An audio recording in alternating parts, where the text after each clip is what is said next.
मकसद क्या था कि मोदी साहब आए, वो आ गए। मकसद ये था कि बीजेपी इंडिया को जो है रूल करे, वो कर रही है, ठीक है। सबसे ज्यादा सीट्स उनकी है। अब फ्रांस बहुत खुश है, इटली बहुत खुश है। पूरी दुनिया के लीडर्स हैं, वो मुबारकबादें पेश करें। सर, मुबारकबाद पे मुबारकबाद आ रही है। प्राइम मिनिस्टर मोदी के लिए बहुत सारे कॉन्ग्रेचुलेशंस के पैगामात आ रहे हैं, स्टार्ट हो गए हैं। और दुनिया ने नरेंद्र मोदी को पैगामात भेजने शुरू कर दिए हैं। इटालियन प्राइम मिनिस्टर जो हैं उन्होंने भी पैगाम भेज दिया। इसी के साथ मुइज़िर जो हैं, आपको पता है उनका मामला क्या चलता रहा। मालदीव्स की तरफ से मुबारकबाद आई है मोदी साहब के लिए। सिर्फ इटालियन प्राइम मिनिस्टर ने पैगाम भेजा, बहुत सारे छोटे छोटे मुल्क जितने भी हैं, इवन के मालदीव्स ने पैगाम भेज दिया। मालदीव की तो सारी की सारी लीडरशिप ने पैगाम भेज दिया। ये वर्ल्ड रिकॉर्ड है। अब देखिए, हम शोर मचाते थे सबसे ज्यादा कि चाइना हमारा फ्रेंड है, और चाइना ने कहा है कि we are ready to work with India.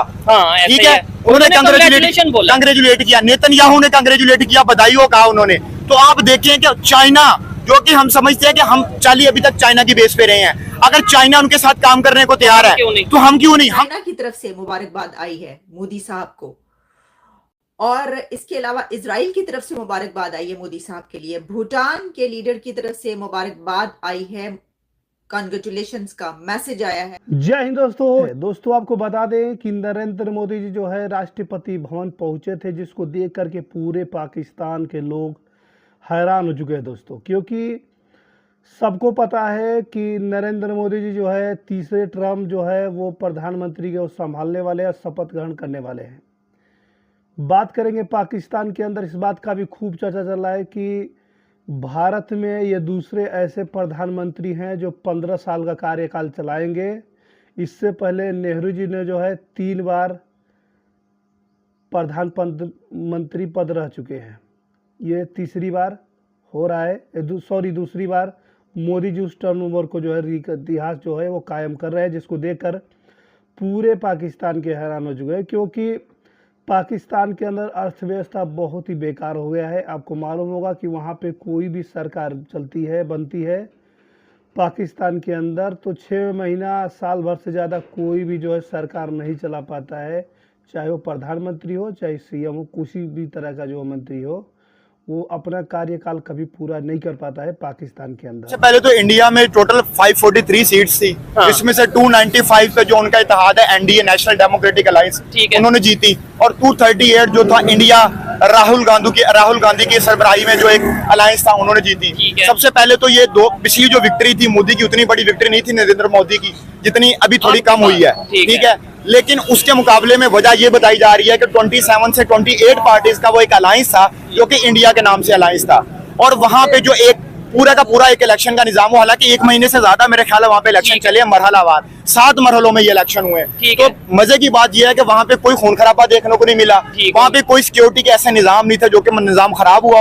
और दूसरा आप देखें कि अब वो तीसरी दफा लगातार प्राइम मिनिस्टर बना, इसकी वजह से पॉलिटिकल स्टेबिलिटी आई है, ठीक है। और इस पॉलिटिकल स्टेबिलिटी की वजह से जो नेशनल उनकी स्टॉक एक्सचेंज है, उसमें 20 बिलियन रुपीस जो थे उनकी ट्रांजैक्शन हुई है, और ये वर्ल्ड रिकॉर्ड एक दिन में, और ये वर्ल्ड रिकॉर्ड है, ठीक है, जो कि और किसी मुल्क के पास नहीं है। और ये समझ लें कि उनका इलेक्शन जैसे ही खत्म हुए, साथ ही उन्होंने वर्ल्ड रिकॉर्ड भी बना दिया जी। जब फॉरेन इन्वेस्टर्स को पता चलेगा यहाँ पे एक पॉलिटिकल स्टेबिलिटी है, यहाँ पे डेमोक्रेटिक वैल्यूज है, तो वो माहौल साजगार है। और वहाँ पे आप देखिए, वहाँ पे सिक्योरिटी के मसाइल कितने अच्छे हैं, और हमारे यहाँ ये भाई वाला वाकया आपके सामने है, ठीक है। उसके बाद जो कराची वाला वाकया आपने बताया वो आपके सामने है। और दुनिया ने नरेंद्र मोदी को पैगामात भेजने शुरू कर दिए हैं। इटालियन प्राइम मिनिस्टर जो हैं उन्होंने भी पैगाम भेज दिया। अदर देन दैट, सिर्फ इटालियन प्राइम मिनिस्टर ने पैगाम भेजा, बहुत सारे छोटे छोटे मुल्क जितने भी हैं, इवन के मालदीव्स ने पैगाम भेज दिया। मालदीव की तो सारी की सारी लीडरशिप ने पैगाम भेज दिया ना, ठीक है जी। मतलब कोई ऐसा बंदा नहीं है मालदीव में बचा होगा। श्रीलंका में आप देखें, राजापाक्सा जो है, जमाइका जो है, वहां से प्राइम मिनिस्टर ने, जमाइका के प्राइम मिनिस्टर ने पैगाम भेज दिया। अब्दुल्ला शाहिद, ठीक है जी, जो कि प्रेसिडेंट रहे हैं और सारा उनका एक ताल्लुक रहा है मालदीव्स का और भारत के हवाले से, उन्होंने पैगाम भेज दिए हैं। प्रेसिडेंट नशीद हुआ करते थे, ठीक है जी, उन्होंने पैगाम भेज दिए हैं। प्रेसिडेंट मौजूद जो है इंडिया मालदीव्स के, उन्होंने पैगाम दे दिया। और सबसे बढ़ के जॉर्जिया मेलोनी ने पैगाम भेज दिया। और जॉर्जिया मेलोनी का जो पैगाम है वो बड़ा इंटरेस्टिंग है। उन्होंने कहा कि नरेंद्र मोदी साहब, आपको इलेक्टोरल कामयाबी जो है वो मुबारक हो। अभी उनके पास मेजॉरिटी नहीं आई, ये है क्रेडिबिलिटी। इसे बोलते हैं कि दुनिया आपके साथ हर कीमत पे चलना चाहती है। वो कहते हैं हम आपके साथ काम करना चाहते हैं। इट मींस कि जो इटालियन एम्बेसी है न्यू दिल्ली के अंदर, उन दुनिया के लीडर्स हैं वो मुबारकबादें पेश करें। सर, मुबारकबाद पे मुबारकबाद आ रही है।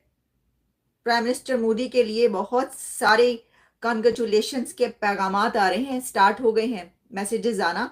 अभी हुकूमत बनने में जाहिर है कि कुछ दिन लगेंगे, लेकिन आपको पता है कि जैसे ये रिजल्ट सामने आया तो जो इस वक्त अक्सरियती पार्टी है, मेजोरिटी, जाहिर है कि उन्हीं को जो है वो पैगामात आ रहे हैं। तो मोदी साहब क्योंकि जीत चुके हैं और उनकी जो दूसरा अलायंस था 35 पार्टीज मिलकर उनके साथ जो फाइट कर रही थी, उनको शिकस्त देके उनकी सीटें ज्यादा हैं और मोदी साहब ही आगे जो है हुकूमत बनाने के लिए तैयार है। इसके ऊपर हम जो इंटरनल पॉलिटिक्स है फिर एक और प्रोग्राम करेंगे, लेकिन अभी मैं आपको बताती हूँ कि वर्ल्ड लीडर्स में किसने नरेंद्र मोदी साहब को मुबारकबाद भेजी है। उसमें सबसे पहले तो आपको पता है जॉर्जिया मेलोनी है।